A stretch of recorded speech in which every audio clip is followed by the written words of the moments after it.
Hello students, today we'll be continuing chapter number 5 of science for standard 9 student. The name of the chapter is fundamental unit of light. In our earlier session, we have studied some basic introduction of cell and then we have ended with the point that there are three major components of cell. पहला था plasma membranes, other one was nucleus and the next one was cytoplasm. तो हम ये तीनों को detail में पढ़ने वाले. सबसे पहले हम स्टार्ट करें प्लाज्मा मेम्ब्रेन्स. उसका दूसरा नाम है सेल मेम्ब्रेन्स. आप उसको प्लाज्मा मेम्ब्रेन्स भी बोल सकते हो या तो सेल मेम्ब्रेन्स भी बोल सकते हैं. ठीक है, सो पेज नंबर 59 पे आ जाओ. ओके, तो बेसिकली जो प्लाज्मा मेम्ब्रेन्स है या सेल मेम्ब्रेन्स है वो सेल का सबसे आउटर मोस्ट लेयर होता है. जो सेल होता है उसका सबसे आउटर मोस्ट, सबसे बाहर का जो लेयर होता है वो प्लाज्मा मेम्ब्रेन्स होता है और वो सेल की इनर मटेरियल को एक्सटर्नल एनवायरनमेंट से सेपरेट करने का काम करता है. क्लियर? ये जो प्लाज्मा मेम्ब्रेन्स है, सेल मेम्ब्रेन्स है, ये सेल का सबसे बाहरी लेयर होता है, सबसे आउटर मोस्ट लेयर होता है और इस सेल के अंदर की कंटेंट को और सेल और जो बाहर एक्सटर्नल एनवायरनमेंट है उन दोनों को अलग रखता है. ठीक है, ओके. अब ये जो प्लाज्मा मेम्ब्रेन्स है वो सेल के बाहर से थोड़ी बहुत सब्सटेंस की एंट्री और सेल के अंदर से थोड़े बहुत सब्सटेंस की एग्जिट परमिट करता है. मतलब थोड़ा बहुत जो एंट्री एग्जिट है वो परमिट करता है. क्लियर?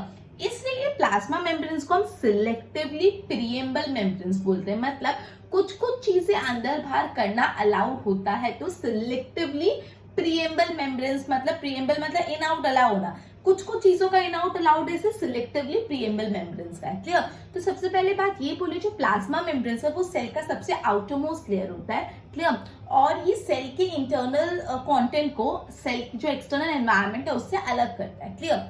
अब बेसिकली यहाँ पे थोड़ा बहुत एंट्री और एग्जिट अलाउ होता है. कुछ कुछ सब्सटेंस सेल के बाहर से सेल में आना अलाउ होता है, कुछ कुछ सब्सटेंस सेल के अंदर से सेल से बाहर जाना अलाउ होता है. क्लियर? इसलिए प्लाज्मा मेम्ब्रेन्स को हम सिलेक्टिवली प्रीएम्बल मेम्ब्रेन्स बोलते हैं.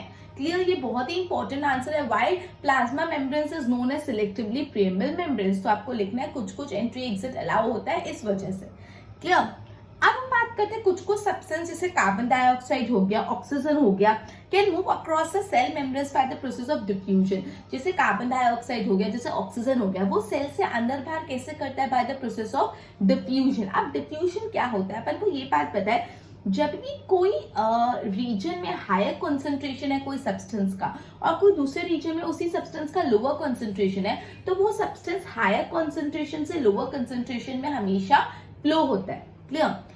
क्या बोला है? कभी भी कोई सब्सटेंस का कोई जगह पे हायर कंसंट्रेशन है, ज्यादा है हायर कंसंट्रेशन, और दूसरा सब्सटेंस उसी जगह पे लोअर कंसंट्रेशन पे है, आई मीन दूसरी जगह पे वो सेम सब्सटेंस लोअर कंसंट्रेशन पे, तो वो सब्सटेंस हमेशा it flows from higher concentration to lower concentration. यही पूरा कंसेप्ट है डिफ्यूजन का. जैसे अपनी जो सेल है उसका वेस्ट प्रोडक्ट होता है carbon dioxide. Carbon dioxide cell का एक वेस्ट प्रोडक्ट होता है, उसको सेल में से निकालना होता है. क्लियर? अभी जो कार्बन डाइऑक्साइड का कंसंट्रेशन है ना वो सेल के अंदर ज्यादा होता है बिकॉज वो वेस्ट प्रोडक्ट है, वो वहां पे जनरेट हुआ है. और सेल के बाहर कंपैरेटिवली जो कार्बन डाइऑक्साइड होता है उसका कॉन्टेंट कम होता है. तो ये जो कार्बन डाइऑक्साइड है वो from the region of higher concentration मतलब सेल से जाता है to the region of lower concentration मतलब आउटसाइड सेल वो कम है. तो कार्बन डाइऑक्साइड सेल से इस तरीके से बाहर होता है by the process of diffusion. From region of higher concentration वो जाता है from the region of to the region of lower concentration. Similarly oxygen, cell के अंदर ऑक्सीजन कम होती है compare to external environment. External environment में सेल के आजू बाजू ऑक्सीजन बहुत है लेकिन सेल के अंदर ऑक्सीजन कम है. तो ये जो ऑक्सीजन है from the region of higher concentration that is external environment जाता है to the region of lower concentration that is cell. तो इस तरह से ऑक्सीजन एनवायरनमेंट से सेल में आता है by the process of diffusion. Diffusion का कंसेप्ट यही है, कोई भी सब्सटेंस हायर कंसंट्रेशन में है और वही सेम सब्सटेंस कहीं और लोअर कंसंट्रेशन में वो it will go from higher concentration to lower concentration. तो कार्बन डाइऑक्साइड और ऑक्सीजन कैसे सेल से अंदर बाहर जाते हैं वो अपन ने अभी समझा. क्लियर? ओके. Thus ये जो डिफ्यूजन है plays a very important role in gases exchange between the cell as well as cell and its external environment. मतलब ये जो सिंपल डिफ्यूजन का प्रोसेस है वो बहुत इंपॉर्टेंट रोल प्ले करता है गैसेस के एक्सचेंज में बिटवीन द सेल, मतलब दो सेल के बीच में या तो between the environment and cell. Gases exchange में डिफ्यूजन बहुत इंपॉर्टेंट रोल प्ले करता है. क्लियर? अच्छा, अब वाटर कैसे फ्लो होता है, वाटर कैसे फ्लो होता है उससे पहले मैं एक और बार समझा देती हूँ अपन ने क्या क्या, एक बार रिकॉल करा रही हूँ। अपन प्लाज्मा मेम्ब्रेन्स या सेल मेम्ब्रेन्स को पढ़ रहे हैं। जो प्लाज्मा मेम्ब्रेन्स है वो सेल का सबसे आउटर मोस्ट लेयर होता है। ये सेल के अंदर के कंटेंट को एक्सटर्नल एनवायरनमेंट में जो कंटेंट है उससे सेपरेट करता है। इतनी बात क्लियर हुई, राइट? ओके, उसके बाद क्या बोला है कि यहाँ पे जो प्लाज्मा मेम्ब्रेन्स है कुछ थोड़ा बहुत एंट्री और एग्जिट अलाउ करता है, कुछ कुछ चीजें सेल के अंदर से बाहर, बाहर से अंदर जाना अलाउ करता है। इसलिए प्लाज्मा मेम्ब्रेन्स को हम सिलेक्टिवली प्रीएम्बल मेम्ब्रेन्स बोलते हैं। अब ये जो सेल के अंदर कुछ कुछ चीजों का एक्सचेंज होता है बाय डिफ्यूजन। डिफ्यूजन का कंसेप्ट ये है कि there is a spontaneous just a minute spontaneous movement of a substance from the region of higher concentration to the region of lower concentration। जैसे सेल के अंदर कार्बन डाइऑक्साइड ऐसा waste product produce हो रहा है, तो सेल के अंदर कार्बन डाइऑक्साइड ज्यादा है और सेल के जो बाहरी एनवायरनमेंट है वहां पे कार्बन डाइऑक्साइड कम है। तो ये जो कार्बन डाइऑक्साइड है सेल से जाती है बाहर, that is from the region of higher concentration, वो जाता है to the region of lower concentration. समझ आया?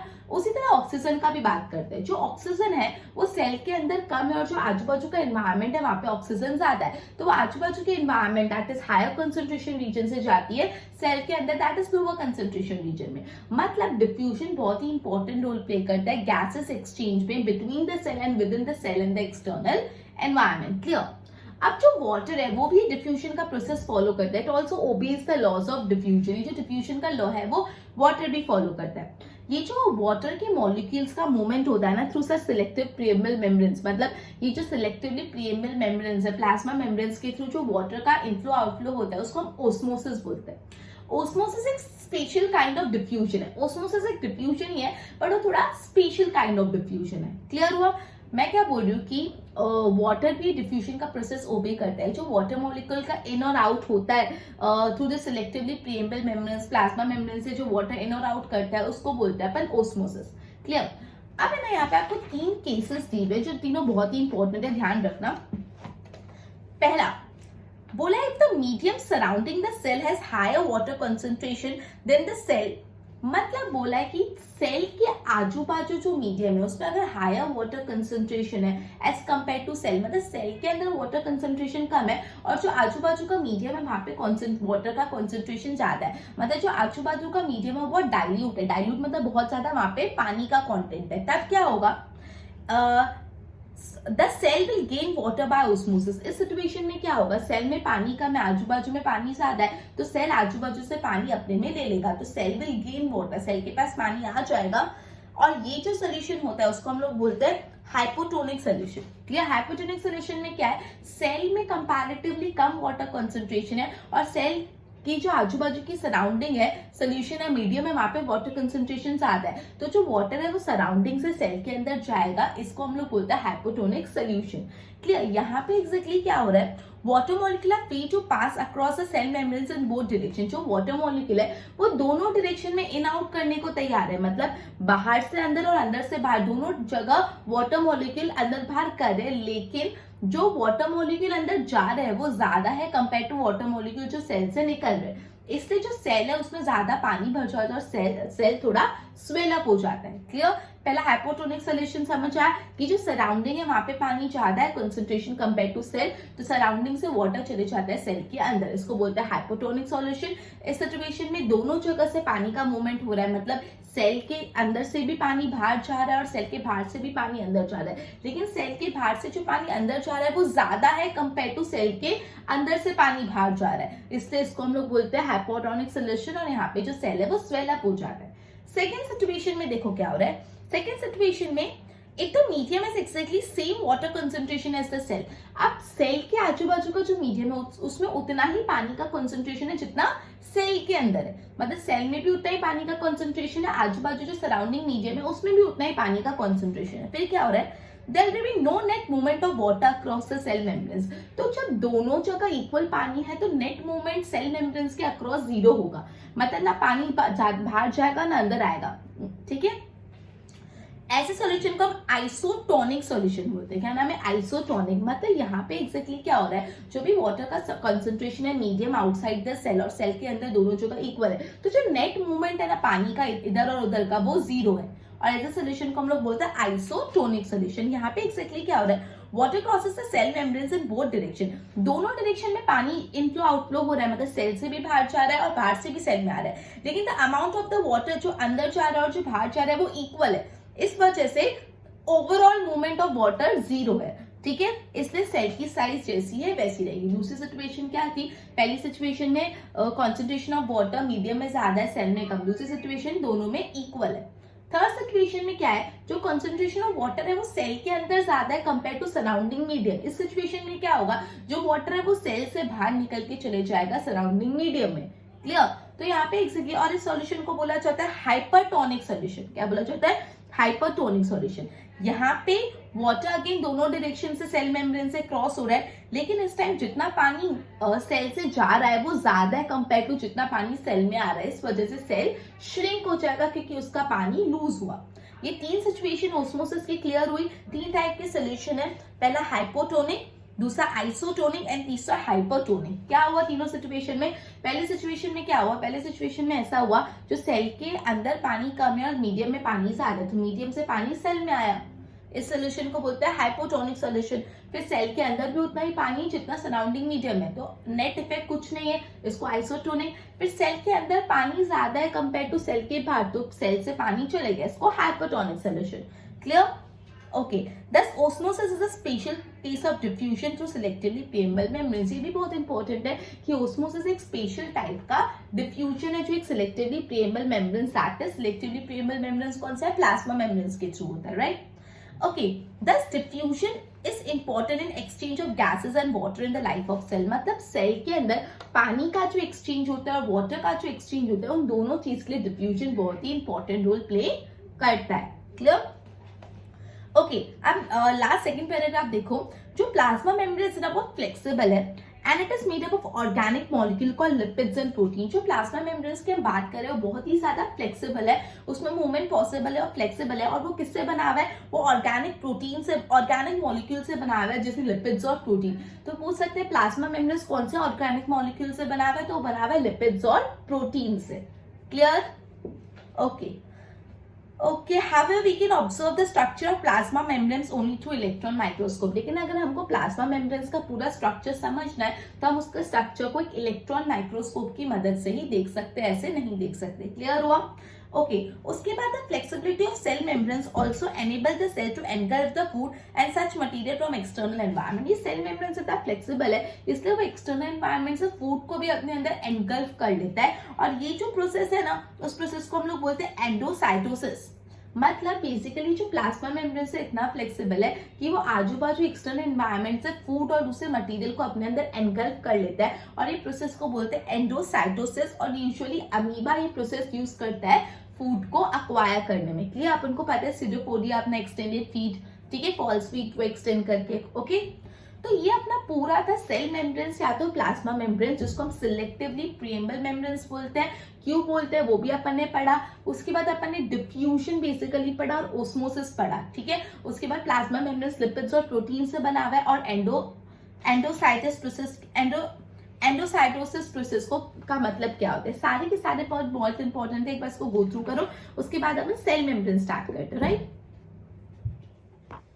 ओके, अब अपन देखते हैं सेल वॉल। ओके, तो बेसिकली सबसे पहले ये बात ध्यान रखना, जो सेल वॉल होती है ना वो प्लांट सेल में प्रेजेंट होती है, एनिमल सेल में सेल वॉल नहीं होती। तो जो प्लांट सेल है उसमें प्लाज्मा मेम्ब्रेन्स के साथ साथ एक और स्ट्रक्चर होता है जिसको हम लोग बोलते हैं सेल वॉल, ठीक है। तो प्लांट सेल में in addition to plasma membranes एक और एक रिजिड आउटर कवरिंग होता है जिसको हम लोग बोलते हैं सेल वॉल, ठीक है। सेल वॉल प्लाज्मा मेम्ब्रेन्स के आउटसाइड होता है, cell wall lies outside the cell plasma membranes, मतलब प्लाज्मा मेम्ब्रेन्स के बाद एक सेल वॉल भी होती है इन प्लांट सेल। ये सेल वॉल, जो प्लांट की सेल वॉल किससे बनी होती है, प्लांट की सेल वॉल सेल्यूलोज से बनी हुई होती है, ठीक है। जो प्लांट की सेल वॉल होती है वो सेल्यूलोज से बनी हुई होती है, और ये जो सेल्यूलोज है बेसिकली प्लांट को एक स्ट्रक्चरल सपोर्ट प्रोवाइड करता है, स्ट्रक्चरल स्ट्रेंथ प्रोवाइड करता है, क्लियर। तो सबसे पहले सेल वॉल में ये बात ध्यान रखना कि जो एनिमल सेल होते हैं उसमें सेल वॉल नहीं होती, सिर्फ और सिर्फ प्लांट सेल में ही सेल वॉल होती है, क्लियर। इतनी बात समझिए। अब प्लांट सेल में जो होता है ना प्लाज्मा मेम्ब्रेन्स तो होता है, मतलब सेल जस्ट हाँ, प्लाज्मा मेम्ब्रेन्स होता है। प्लाज्मा मेम्ब्रेन्स के साथ साथ एक और एक रिजिड स्ट्रक्चर होता है जो सेल को प्रोटेक्ट करता है, वो होता है cell wall. Cell wall plasma membranes के आउटसाइड होता है, प्लाज्मा मेम्ब्रेन्स के बाद होता है। और ये जो सेल वॉल है बेसिकली सेल्यूलोज से बना हुआ होता है। ये सेल्यूलोज क्या करता है, प्लांट को एक स्ट्रक्चरल स्ट्रेंथ प्रोवाइड करता है। क्लियर?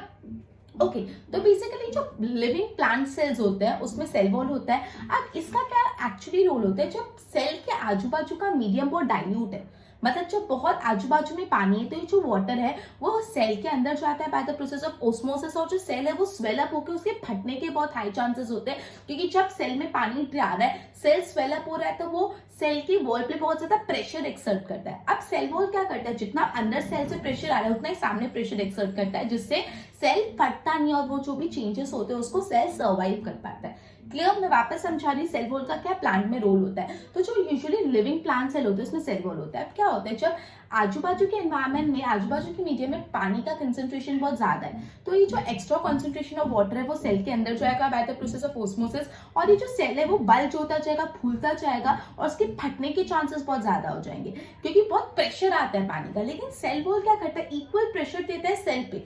जितना सेल के अंदर से प्रेशर बाहर जा रहा होता है, सेल वॉल अंदर प्रेशर देता है, जिससे सेल वॉल की मदद से ये हाई प्रेशर के कारण भी सेल फटता नहीं है। क्लियर? तो ये बेसिकली सेल वॉल प्लांट में मदद करता है। तो अपन ने सेल वॉल पढ़ा, ये बात एकदम माइंड में घुसा देना कि सेल वॉल एनिमल में नहीं होती, सिर्फ प्लांट सेल में होती है। सेल वॉल किससे बनी हुई होती है, प्लांट सेल वॉल सेल्यूलोज से बनी हुई है। सेल्यूलोज क्या करता है, स्ट्रक्चरल स्ट्रेंथ प्रोवाइड करता है। क्लियर? प्लांट को। ओके, अब अपन चाहते हैं न्यूक्लियस में। अब यहाँ पे वो एक्टिविटी परफॉर्म जो है उसका बेसिस थोड़ा दिया गया, अपन डायरेक्टली मैं आपको जो मेन पॉइंट है उस पर आ जाती हूँ। न्यूक्लियस, अब आपको पता है एक सेल होता है, सेल का जो सेंटर पार्ट होता है उसको हम न्यूक्लियस बोलते हैं। आप मेरी बात समझो, जस्ट विजुअलाइज करो थोड़ा। सेल है, सेल का जो बाहर का लेयर है उसमें प्लाज्मा मेम्ब्रेन्स होता है जो उसके आउटर कवरिंग, और अगर ये प्लांट सेल है तो उसके बाहर एक सेल वॉल भी होगा, और अगर प्लांट सेल नहीं सिर्फ एनिमल सेल है तो प्लाज्मा मेम्ब्रेन्स। फिर सेंटर में होता है न्यूक्लियस। क्लियर? अब न्यूक्लियस के आजू बाजू भी डबल लेयर्ड स्ट्रक्चर होता है जिसको बोलते हैं न्यूक्लियस मेम्ब्रेन्स। मतलब न्यूक्लियस के आजू बाजू भी एक स्ट्रक्चर होता है जो न्यूक्लियस को प्रोटेक्ट करता है। न्यूक्लियस मेम्ब्रेन्स के अंदर थोड़े थोड़े होल्स होते हैं, थोड़े थोड़े पोर्स होते हैं, जिससे जो भी न्यूक्लियस के अंदर और जो साइटोप्लाज्म है, मतलब जो सेल का बाकी का पार्ट है, उसके अंदर कुछ एक्सचेंज होना होता है, वो न्यूक्लियस मेम्ब्रेन्स के पोर्स से हो सकता है। क्लियर हुई इतनी बात? अच्छा, वापस न्यूक्लियस डिवाइस का जो न्यूक्लियस होता है, न्यूक्लियस के आजू बाजू न्यूक्लियस मेम्ब्रेन्स होता है जो न्यूक्लियस को प्रोटेक्ट करता है। न्यूक्लियस मेम्ब्रेन्स में होल्स होते हैं, पोर्स होते हैं, तो जो सेल के अंदर जो न्यूक्लियस के अंदर का कुछ सब्सटेंस बाहर सेल में देना होता है, बाहर के सेल का न्यूक्लियस में देना, वो ट्रांसफर हो पाता है। क्लियर? अब याद रखना, न्यूक्लियस के अंदर क्रोमोसोम्स भी होते हैं। न्यूक्लियस के अंदर क्या होता है, क्रोमोसोम्स होते हैं, which are visible as dot shape structure only when cell is about to divide. मतलब बेसिकली जब सेल डिवाइड होने वाला होता है और सब सेल में, तब आपको एक क्रोमोसोम दिखेगा as a dot shape structure. Cell के अंदर, न्यूक्लियस के अंदर हमेशा क्रोमोसोम्स होते हैं, लेकिन ये क्रोमोसोम्स विजिबल कब होते हैं, जब सेल डिवाइड होने वाला होता है, तब ये क्रोमोसोम्स विजिबल होते हैं। ये बात ध्यान रखना, न्यूक्लियस के अंदर क्रोमोसोम्स तभी विजिबल होते हैं जब सेल आगे फर्दर डिवाइड होने वाला होता है। क्लियर? अब chromosomes contain information for the inheritance of feature from parents to the next generation in the form of DNA molecule. अब क्रोमोसोम्स के अंदर ऐसे इंफॉर्मेशन होती है जो बताते हैं इनहेरिटेंस इंफॉर्मेशन की, जो पेरेंट्स में कुछ कैरेक्टरिस्टिक है वो उनके ऑफस्प्रिंग में आएंगे, तो जो पेरेंट्स के कैरेक्टरिस्टिक ऑफस्प्रिंग में आते हैं वो जो होता है वो इंफॉर्मेशन क्रोमोसोम्स के अंदर होती है in the form of DNA molecule. DNA क्या होता है, डाईऑक्सी राइबोन्यूक्लिक एसिड। डीएनए का फुल फॉर्म 1 मार्क के लिए बहुत इंपॉर्टेंट है, डाईऑक्सी राइबोन्यूक्लिक एसिड। ठीक है?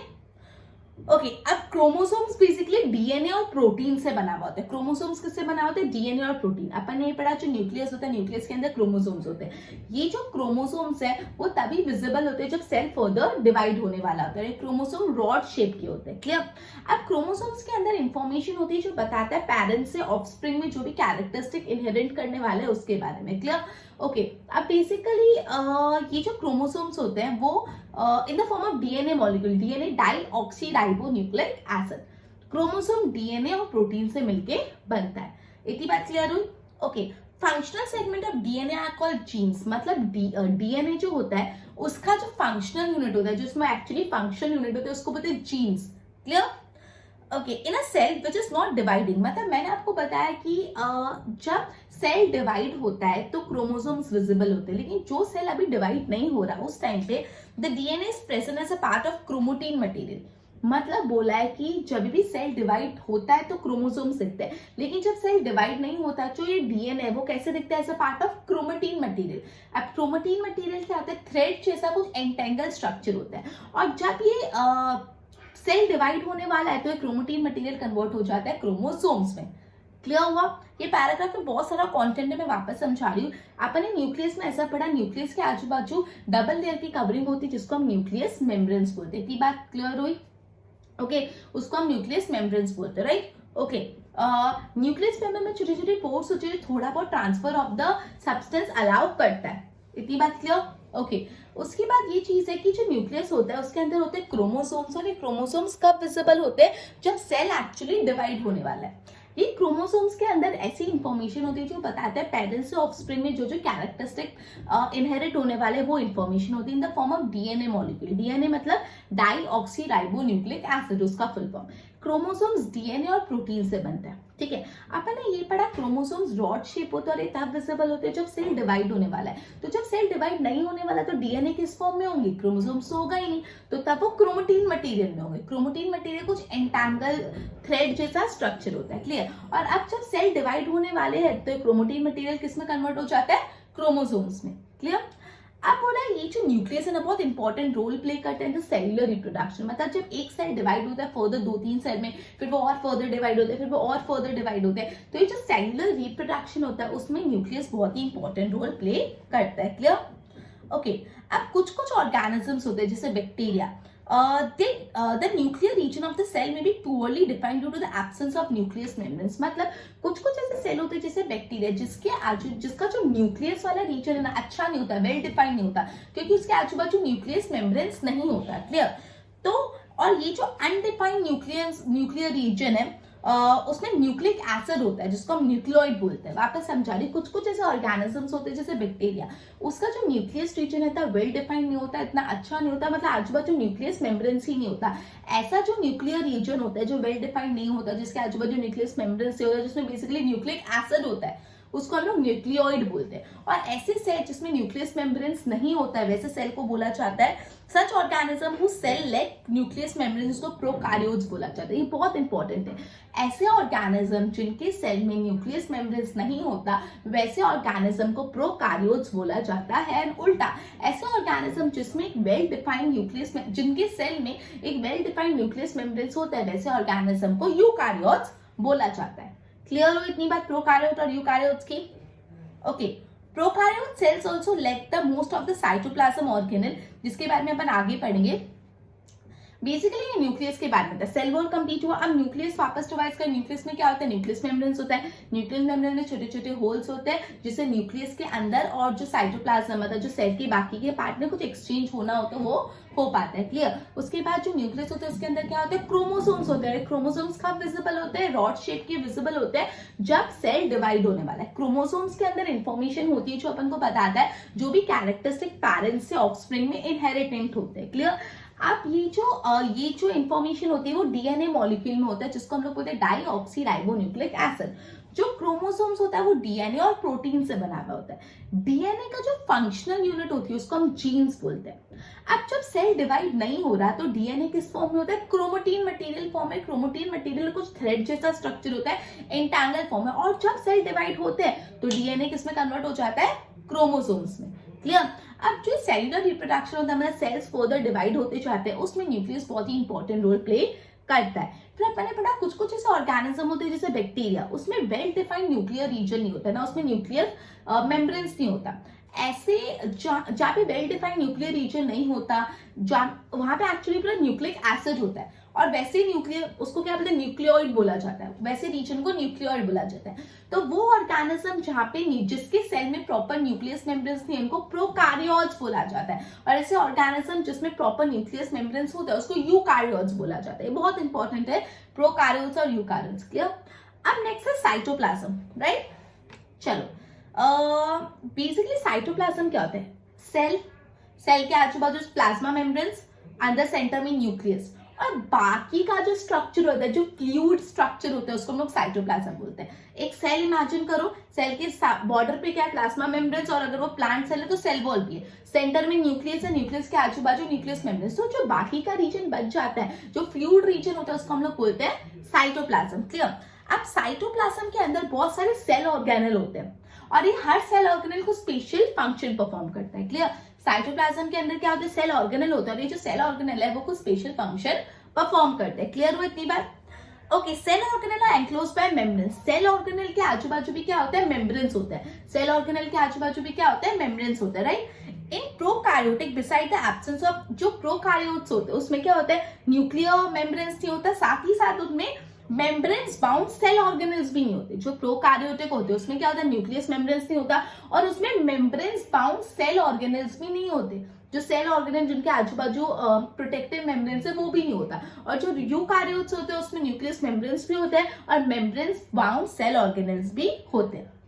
अब आप समझ रहे हैं मेम्ब्रेन्स बाउंड सेल ऑर्गेनल का इतना तो क्या इंपॉर्टेंस है, मैं बताती हूँ। हम वायरस के एग्जाम्पल के थ्रू समझते हैं। जो वायरस है ना उसमें कोई मेम्ब्रेन्स नहीं होता, ना न्यूक्लियस मेम्ब्रेन्स होता है, ना ये सेल ऑर्गेनल का मेम्ब्रेन्स होता है, and they do not show any characteristic of life until they enter a living body. इसलिए जो वायरसेस होते हैं जब तक कोई लिविंग बॉडी के अंदर नहीं होते वो डेड होते हैं, उनकी कोई भी एक्टिविटी पॉसिबल नहीं होती। They do not show any characteristic of life, क्योंकि उनके यहाँ पे सेल मेम्ब्रेन्स होते नहीं। बट जैसे ही वो ह्यूमन की बॉडी में या किसी की बॉडी में, लिविंग ऑर्गेनिज्म की बॉडी में एंटर करते हैं, तो वो उस बॉडी की सेल की मशीनरी यूज करते हैं और मल्टीप्लाई होने लगते हैं और बढ़ने लगते हैं। क्लियर?